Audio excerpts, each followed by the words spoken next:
Have you ever wondered what happens when one of your, well, most vital, yet maybe often overlooked organs decides to throw a massive inflammatory party? Yeah, a party nobody wants an invitation to. Exactly. Today, we're doing a deep dive into acute pancreatitis. It's a condition that really runs the gamut from just a nuisance all the way to being life-threatening. Absolutely. So we're distilling key insights, drawing heavily from Dr. G.S. Rachu's excellent YouTube lecture series on the topic, to give you a clearer picture of this pretty complex disease. Mm-hmm. Our mission today is really to guide you through a patient's journey. From that first moment in the ER, figuring out why their pancreas is inflamed, assessing how bad it really is, and then, the critical steps to get them back to health. Right. So whether you're a medical student just starting out needing that solid foundation, or maybe an internal medicine resident on rotations, or even a GI trainee honing your skills, this deep dive should get you well-informed and hopefully ready. And that journey, it's just so crucial in clinical practice, isn't it? Acute pancreatitis, it's not static, it's dynamic. It's got this huge spectrum. Right. Mild cases that sort of resolve on their own versus severe ones with multi-organ failure. So understanding these nuances deeply, it means you're equipped not just to diagnose, But to anticipate. exactly, to anticipate complications, make timely, sometimes life-saving decisions. So this deep dive, it should give you the tools to, navigate that complexity. We're really emphasizing critical thinking and the practical side of applying this knowledge. Okay, let's start that journey then. Zooming in on the pancreas itself. It's kind of the hidden MVP of the abdomen, right? Tucked away, doing its job. Definitely. But what's often the most surprising thing about its basic anatomy? Maybe for someone just starting. I think often it's that dual role. People know about digestion, the enzymes, but sometimes forget the endocrine side, the hormones. Like insulin. Like insulin, glucagon, exactly. And its location being so deep, retroperitoneal, that often surprises students too. But what's really fascinating and clinically so relevant is how its neighbors explain so much. Pales. Yeah, like the head of the pancreas, it nestles right into the C-loop of the duodenum, and the common bile duct, it actually passes through the head of the pancreas. Wow, okay. So for medical students listening, just grasping these basic relationships, pancreas, duodenum, bile duct, major vessels, that's absolutely foundational. That close proximity, yeah, that definitely sounds important. So, okay, beyond the head, what are the other key parts we need to picture? And those critical blood vessels around it? Well, moving kind of leftwards from the head, you've got the neck. Yeah. And that sits right in front of the superior mesenteric vein, the SMV. Okay. Then the body stretches across the spine. And the tail, it reaches all the way over to the spleen, to the splenic hilum. Got it. Now, those vessels you mentioned, non-negotiable for understanding imaging and problems. Behind the pancreas, you have the big ones, aorta and the IVC. Just above it, the celiac artery branches out hepatic, gastroduodenal, splenic arteries. And really importantly, the superior mesenteric artery, the SMA, sits behind the pancreas, below the celiac. Okay, behind. Yep. And then the splenic vein crosses over the top of the pancreas, left to right, and it joins the SMV to form the portal vein. You see that confluence. Oh, okay. So for residents, putting these relationships together is key for your differential diagnosis. Thinking about, could this be portal vein thrombosis? Is the duodenum blocked? Right. And then for the GI fellows, this is your advanced map. Understanding potential variations, anomalies in the ducts or vessels, that's crucial if you're planning any kind of intervention like endoscopy or drainage. And it's exactly those complex anatomical relationships that make imaging, like a CT scan, so incredibly important, right? How do we use a CT with IV contrast as our window? What are the first steps? That's spot on. The CT is our main tool for seeing inside. First things first, orientation. You're always viewing the scan as if you're standing at the patient's feet looking up. Okay, so patient's right is on my left. Exactly. And your absolute starting point, your anchor, is always the spine. Find the spine, find the aorta right in front of it. They're your landmarks. Okay, spine and aorta first. Always. Once you have those, you can find the pancreas just in front of those big vessels. It's like your compass for navigating the abdomen. So once we've got the spine and aorta locked down, what are those other vascular signposts we should be looking for to orient ourselves and identify the different parts of the pancreas? Okay, so next to the aorta, usually to the right, you'll see the IVC. It often looks kind of ribbon-shaped or oblong, unlike the round aorta. Right. Then look for those branches off the aorta we mentioned, the celiac trunk up high, and the SMA below it. Remember, the pancreas sits anterior to these. Anterior. Yeah. Then find that splenic vein. It runs across the top of the pancreas, coming from the spleen on the left, heading towards the right. It joins the SMV, and you'll see that kind of bulbous area where they meet. That's the portal vein confluence. Yeah. The pancreas is right in front of those venous structures. Then you trace the gland itself. Head, neck, body, tail. Normally it has these nice lobulations, a clean outline. And other nearby structures. Yeah, don't forget the common bile duct, often just a small round dot near the head. And the duodenum, that C-loop wrapping around the pancreatic head. So for different levels of training. Right. For medical students, just systematically identifying these organs is the goal. Basic interpretation. Sure. Residents, you need to go further. Recognize normal versus early inflammation. Maybe the lobulations are blurred, the gland looks swollen. See any fluid starting to collect around it. And GI fellows, you're doing the detailed assessment. Looking for subtle inflammatory changes, vascular issues like pseudoaneurysms or clots, characterizing any fluid collections, really getting ready for potential interventions. And remember, those spaces, the pancreas is retroperitoneal. Fluid can track along paths like the pericolic gutters. That tells you where trouble might spread. Okay, so let's picture our patient again. They've come in, severe epigastric pain going to the back, nausea, vomiting. How do we nail down the diagnosis of acute pancreatitis and be sure it's not something else? This is where being precise is absolutely key. That classic story you described, the severe, persistent, deep, boring epigastric pain radiating straight through to the back, lasting hours, with the nausea and vomiting, that's highly suggestive. Highly suggestive, but not definitive. Exactly. To confirm it, we use a diagnostic triad. You need 2 out of 3 of these criteria. Okay, 2 out of 3. What are they? First, those typical clinical features we just talked about, the symptoms. Right. Second, elevated pancreatic enzymes in the blood, and this is important. Both amylase A and D lipase have to be elevated, typically more than 3 times the upper limit of normal. Not just one, and not just a little bit high. Correct. Mild elevations don't cut it. You need significant bumps in both. And the third criterion is imaging evidence, seeing signs of pancreatic inflammation on a CT or maybe an MRI, sometimes with fluid around the pancreas or even necrosis. That 2 out of 3 rule seems really practical. Stops you jumping to conclusions. But before you even get lambs back, what other serious things are you thinking about for that kind of pain? Oh, absolutely. The differential diagnosis for severe epigastric pain is broad, and some are emergencies. You're thinking about peptic ulcer disease, though that pain is often more periodic, maybe related to meals. Okay. Acute cholecystitis, gallbladder inflammation. Usually that's more right upper quadrant pain, maybe radiating to the right shoulder.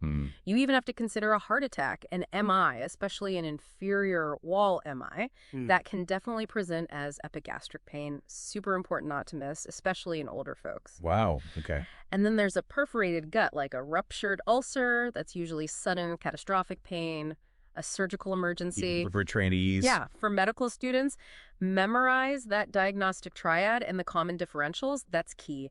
Residents, you're applying this in real time, ordering the right tests, interpreting them, and crucially, ruling out those critical alternatives quickly. And a quick note on CT timing, doing a CT scan immediately, like within the first few hours of pain, might actually miss pancreatic necrosis, even if it's developing. Interesting. So an early scan might look falsely reassuring? It could, yeah. Necrosis takes time to show up clearly, so don't be completely fooled by an early normal-looking scan if the clinical picture is bad. And of course, right away, you're starting IV fluids and getting pain medicine on board. Okay, this is where the real detective work starts, isn't it? Yeah. We've diagnosed acute pancreatitis. Wow. Now, the critical next step, why did this happen? What are the main culprits? Yeah, this is huge because finding the why, the etiology, is absolutely critical. For the vast majority of patients, we're talking at least 2/3, maybe more, it boils down to just 2 main things: gallstones and alcohol. Gallstones and alcohol, the big 2. The big 2, and figuring out which one it is, or if it's something else, is vital because addressing that root cause is how you prevent it from happening again, potentially much worse next time. So for medical students, just knowing gallstones and alcohol are the main players and their basic mechanisms, that's the starting point. Okay, let's tackle gallstones first. How does a tiny stone cause such a massive problem in the pancreas? And how do we confirm it? Right. Gallstone pancreatitis. It's actually the most common cause overall. You often see it more in women, maybe 40s, 50s. Sometimes you hear about the classic F factors. Yeah. Fertile, female, 40, fatty. Okay. The mechanism is a perfect storm of anatomy. A small gallstone escapes the gallbladder, goes down the cystic duct into the common bile duct. and then it gets stuck right at the end at the ampulla of Vater, where the bile duct and the main pancreatic duct usually join together before emptying into the duodenum. Ah, so it blocks both. Exactly. It blocks bile flow and pancreatic juice flow. That backup causes inflammation in the pancreas. Diagnosis relies on those high amylase and lipase levels we talked about, and often you'll see elevated liver enzymes too, like ALT and AST, because the bile duct is blocked. But the key test is a gallbladder ultrasound. You need to actually see the stones, look for that acoustic shadowing behind them. And what if the ultrasound is negative? Ah, good question. That's a key clinical pearl, especially for residents. If your suspicion for gallstones is really high, but that first ultrasound is negative, repeat it, maybe in a week or so. Sometimes tiny stones or sludge, what we call microlithiasis, can be missed initially. Okay, repeat the ultrasound. Yeah. And management if it is gallstones. For mild gallstone pancreatitis, the recommendation is very clear. Get the gallbladder out, cholecystectomy, before the patient goes home from that admission. Before discharge, wow. To prevent recurrence. Absolutely. Prevent the next attack. Okay, so what about the other big one? Alcohol. Is any amount of drinking a risk, or is there a threshold? This is a really critical point. Alcoholic pancreatitis isn't caused by casual or social drinking. It requires heavy, chronic alcohol use. Heavy? How heavy? We're typically talking at least 50 grams of alcohol per day for a long time, usually 5 years or more. 50 grams? Mm-hmm. What does that look like in terms of drinks? Well, think about it this way. A standard drink, like 1 beer, 1 glass of wine, or 1 shot of liquor, has about 14 grams of alcohol. So 50 grams a day is roughly equivalent to, say, 4 or more standard drinks every single day for years. Okay, so it's significant long-term use. It is. And the clinical pearl here, especially for residents, is please don't automatically blame alcohol just because a patient reports some social drinking. If the history is only modest alcohol use, you must look thoroughly for other causes. Because you might miss something treatable. Exactly. You don't want to miss gallstones or a medication side effect or high triglycerides or something rarer just because you assumed it was the alcohol. For GI fellows, this leads into managing those complex cases, maybe genetic factors, autoimmune pancreatitis, ruling out those less common things we're not covering today. Okay, so we know what it is, pancreatitis, and the main whys, gallstones and alcohol. Now let's get into the nitty-gritty. The pathology. What's actually happening inside the pancreas during this inflammatory storm? How does it go from local to systemic? Right, the how. What's really fascinating and scary is how quickly a localized pancreatic injury can spiral. Regardless of the trigger gallstone, alcohol, whatever the central event, seems to be the premature activation of digestive enzymes inside the pancreas itself. So enzymes activating where they shouldn't. Precisely. Normally, things like trypsinogen are inactive until they reach the intestine. But in pancreatitis, something causes trypsinogen to activate into trypsin within the pancreas. And trypsin is powerful. Very powerful. Once activated, it basically starts auto-digesting the pancreas, the acinar cells, the ducts. This causes intense inflammation, tissue damage, and then more enzymes leak out, creating a vicious cycle. Okay, so local autodigestion, how does that become systemic? That local inflammation releases a flood of inflammatory mediators, things like cytokines, free fatty acids, into the bloodstream, and that triggers a systemic inflammatory response syndrome, or SIRS. SIRS. That sounds like the body's alarm bells going off everywhere. How do we actually recognize SIRS at the bedside? Exactly. It's a systemic overreaction. You recognize SIRS by meeting certain criteria, usually 2 or more of these. A heart rate over 90 beats per minute. Tachycardia? Right. A respiratory rate over 20 breaths per minute, or needing mechanical ventilation. Tachypnea? Yeah. A temperature that's either high, over 38 degrees Celsius, 100.4 F, or low, under 36 degrees Celsius, 96.8 F. Fever or hypothermia? Correct. And a white blood cell count that's either very high, over 12,000, or very low, under 4,000, or has a lot of immature forms. Okay, so those are direct signs of system-wide inflammation. They are. And as this inflammation ramps up, it makes blood vessels everywhere really leaky. This leads to a massive fluid shift out of the bloodstream and into the tissues, especially into the retroperitoneal space around the pancreas. It's sometimes called a third space loss, almost like having a burn, but internally. A retroperitoneal burn, wow. How do we see signs of that fluid loss? Clinically, the patient might become hypotensive, tachycardic again, have decreased urine output. On labs, you'll often see an elevated hematocrit, maybe over 44 or 45%, because the blood is becoming more concentrated as fluid leaves. Hemoconcentration. Exactly. And an elevated BUN, blood urea and nitrogen, often over 20, reflecting both dehydration and maybe early kidney effects. On imaging, you'll see fluid collecting around the pancreas and sometimes even fluid in the chest, like a left-sided pleural effusion on chest x-ray. Oh, for the trainees again. Right. Medical students need to grasp that core concept. Premature enzyme activation leading to autodigestion, then inflammation, then SIRS and fluid shifts. Residents, you need to be actively looking for SIRS criteria and signs of volume depletion, checking vitals, looking at the HEE and BUN and understanding why those changes are happening. And if this whole cascade isn't stopped or managed, what are the really bad outcomes? Does all pancreatitis end up the same way pathologically? Yeah, unfortunately, if that severe volume depletion isn't corrected, it leads to poor blood flow, decreased cardiac output, tissues don't get enough oxygen, ischemia, and eventually parts of the pancreas can actually die. That's necrosis. Necrosis, dead tissue. Dead tissue. And that pancreatic necrosis can then trigger failure of other organs. The cardiovascular system can go into shock. The lungs can develop acute respiratory distress syndrome, ARDS. The kidneys can fail, acute kidney injury. It becomes multi-organ failure. That sounds incredibly serious. It is. Pathologically, we broadly divide pancreatitis into two main types based on whether necrosis occurs. There's interstitial edematous pancreatitis. Here you have inflammation, swelling, maybe some fluid around the pancreas, but no significant areas of dead tissue, no necrosis. These patients might still have SIRS, but usually don't develop persistent organ failure, and they tend to recover faster. Okay, interstitial is less severe pathologically. Generally, yes. Then there's necrotizing pancreatitis. On a CT scan with contrast, you actually see areas within the pancreas or in the tissue around it that don't light up with the contrast dye. They look dark or black. Because there's no blood flow. Exactly. That indicates dead, non-perfused tissue necrosis. This type is much more likely to be associated with severe disease, persistent SARAs, and organ failure. And a really crucial point, especially for GI fellows managing these patients long-term, is that this necrotic tissue can get infected, usually a couple of weeks or more into the illness. That's a major complication. This distinction sounds absolutely critical because pancreatitis clearly isn't one size fits all. So how do we actually assess how severe a particular patient's pancreatitis is? How do we predict their course? It feels like we're constantly checking in on their journey. Precisely. Assessment is continuous. And yes, systematically assessing severity is key to predicting the patient's course and deciding how aggressive our management needs to be. It's not just about getting a score, it's about understanding the dynamic interplay between really three main things. Okay, 3 parameters. What's the first? First is the patient themselves. What's their baseline health? Are there factors that put them at higher risk for a bad outcome right from the start?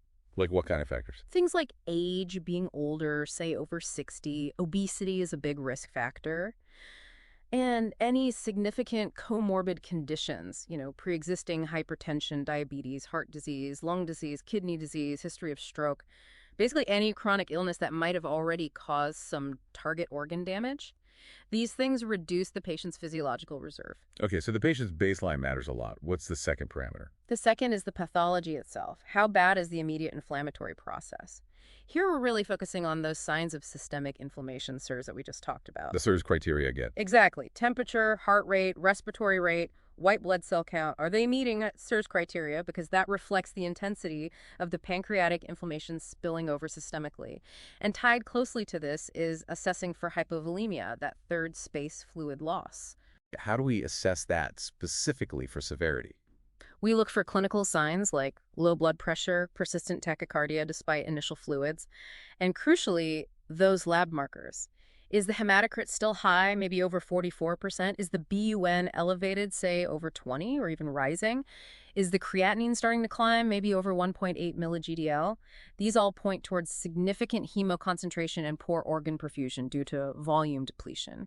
You might even use bedside ultrasound, POCUS, to look at the IVC if it's collapsed or flat. That suggests low volume. So for trainees. Right.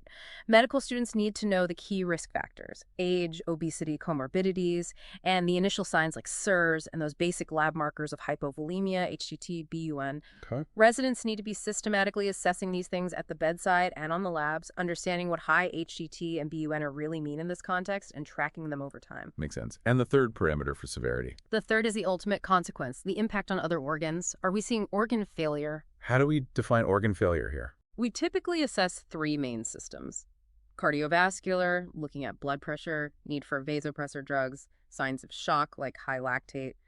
Respiratory, looking at oxygen levels, the PaO to FiO2 ratio. And renal, looking at serum creatinine. Okay. There are scoring systems like the modified Marshall score that help quantify dysfunction in each system. Generally, a score of 2 or more in any one system indicates organ failure in that system. And how important is the duration of organ failure? Extremely important. Transient organ failure that resolves within, say, 48 hours has a better prognosis. But organ failure that persists beyond 48 hours, what we call ongoing or persistent organ failure, that's a very bad sign. It strongly predicts mortality and complications. So persistent organ failure is a major red flag. Huge red flag. Yeah. And alongside organ failure assessment, we also factor in pancreatic necrosis. Is it present on CT?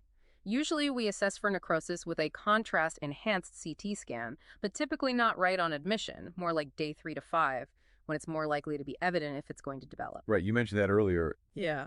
And then later on, usually after the first week or two, we look for signs of infected necrosis, which might be suggested by new sepsis or seeing gas bubbles within the necrotic areas on a repeat CT. So putting it all together. For residents, it's about systematically using bedside assessment and labs, HCT, BUN, creatinine, to gauge severity early and recognizing the significance of persistent organ failure.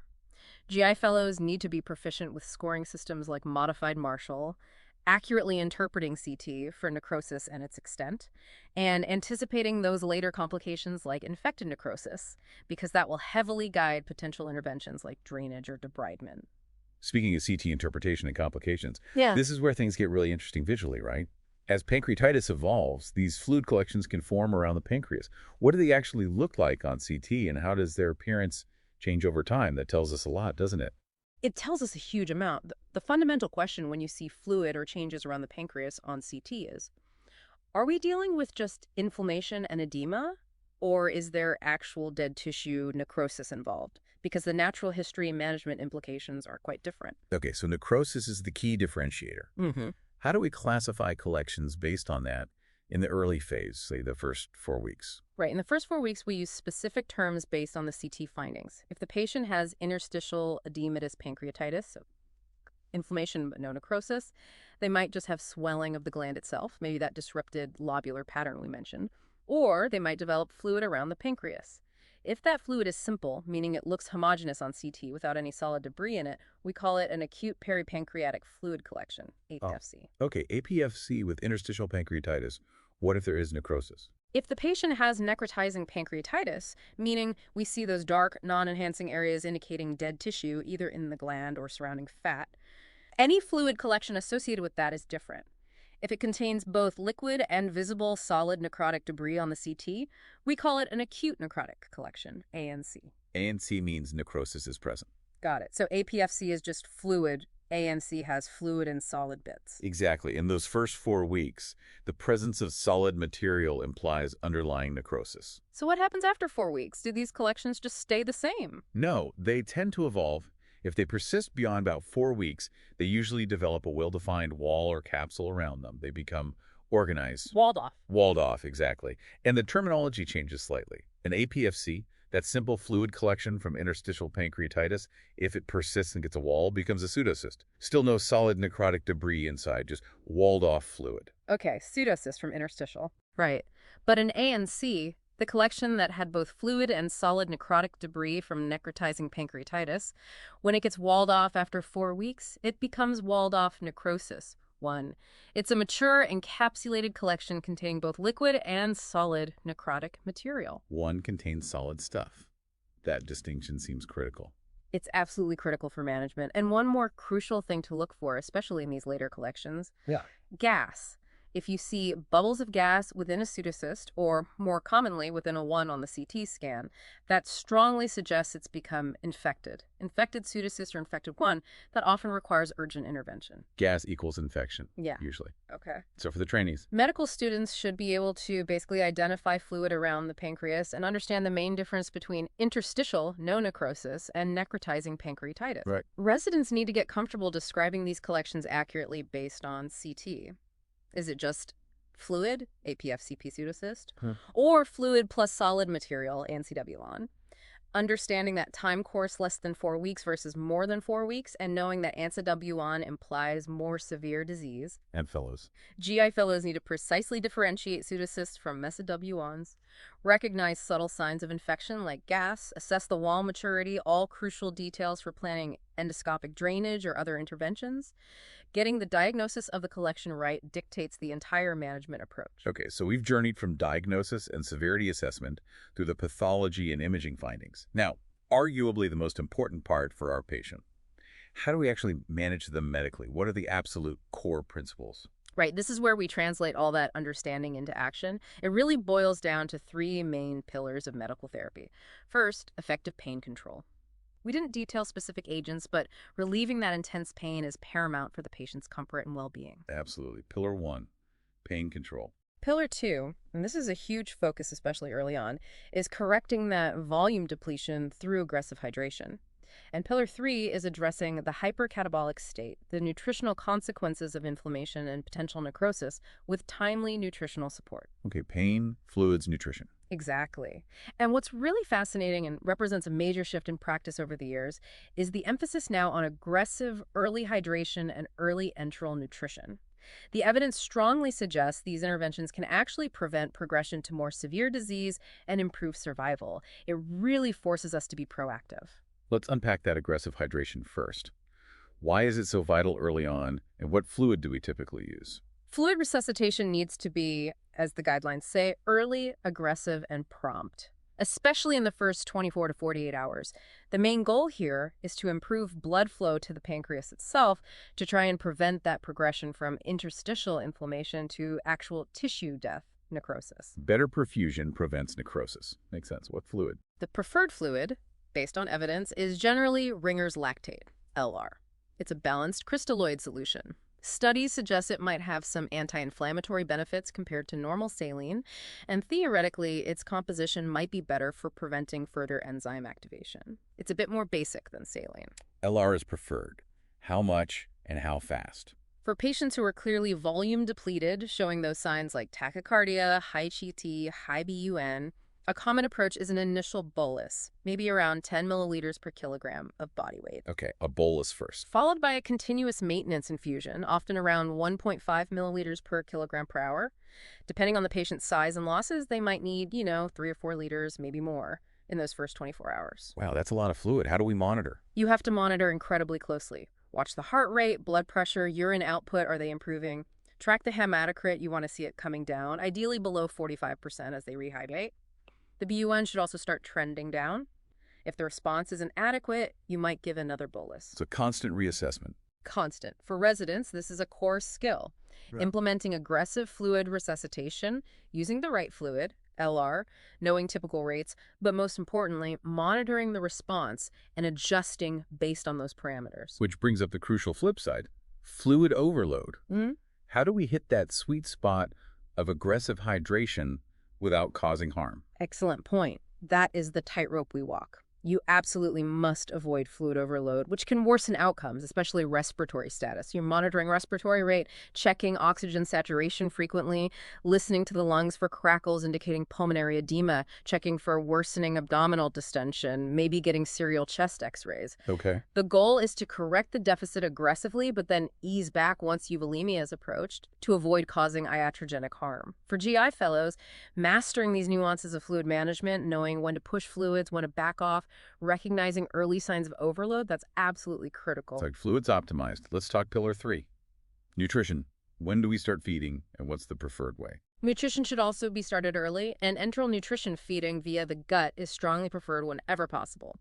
The old practice of keeping patients NPO, nothing by mouth, for days is largely gone. So start feeding early. Like when? Generally, you aim to start by day 2 or 3, even if the pain isn't completely gone or the enzyme levels haven't fully normalized yet, as long as the patient can tolerate it. Okay. And how do we feed them? Oral, tube? It depends on the severity and tolerance. For patients with mild interstitial pancreatitis, if they're not vomiting excessively and don't have signs of a bad ileus, a paralyzed gut, you can often start them on an oral diet. And interestingly, evidence suggests starting with a low-fat solid diet is fine. You don't necessarily need to go through clear liquids first. Low-fat solid straight away if tolerated. What about severe cases? If it's necrotizing pancreatitis, or if the patient simply can't tolerate eating by mouth due to pain, nausea, or ileus, then tube feeding is the way to go. And surprisingly, studies show that feeding into the stomach via a nasogastric NG tube is generally just as effective and safe as feeding past the stomach into the jejunum with a nasogenal NJ tube. NG is usually easier to place. NG tube feeding is okay. What kind of formula? Often we use specialized formulas, maybe small peptide-based with medium-chain triglycerides, MCTs, which might be easier to digest and absorb in this situation. Enteral nutrition, TPN. Parenteral nutrition, feeding through an IV, is really reserved as a last resort. Only if enteral feeding isn't feasible or tolerated after trying for, say, 2 or 3 days. PN has more risks, particularly infection, and doesn't provide the gut benefits. So enteral is definitely the preferred route. For medical students, the key takeaway is early feeding. Gut is preferred. You mentioned gut benefits. Why is feeding the gut so important in pancreatitis? The benefits of using the gut are huge.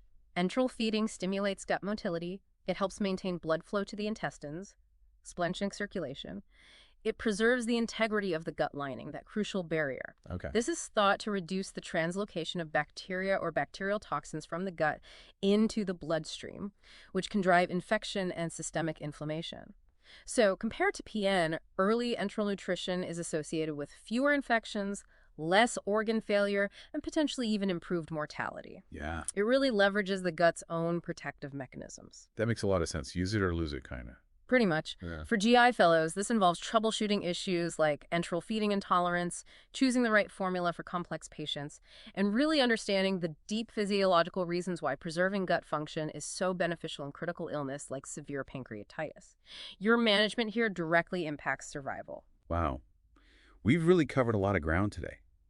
We've taken this comprehensive journey through acute pancreatitis, starting right from the basic anatomy, learning how to read its story on a CT scan, figuring out how to diagnose it definitively, untangling the main causes like gallstones and alcohol, exploring that dangerous internal pathology and the cascade to SIRS and necrosis, then assessing severity to predict outcomes, understanding the different types of fluid collections like APSCs and ones, and finally diving deep into those core medical therapies, the fluids and the feeding that really make a difference. Our goal was really to give you a clear, practical understanding of this critical condition, pulling out those key insights. And I think this deep dive really underscores that acute pancreatitis is so dynamic, isn't it? It's constantly evolving. The absolute crucial takeaway, I think, is the importance of continuous reassessment. Right. Keep checking.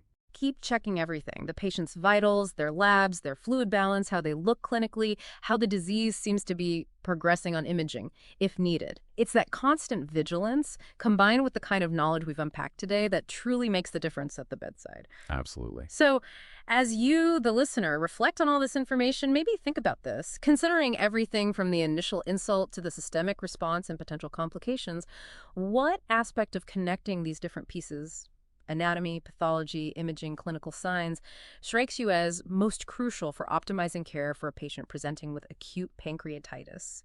Something to really mull over.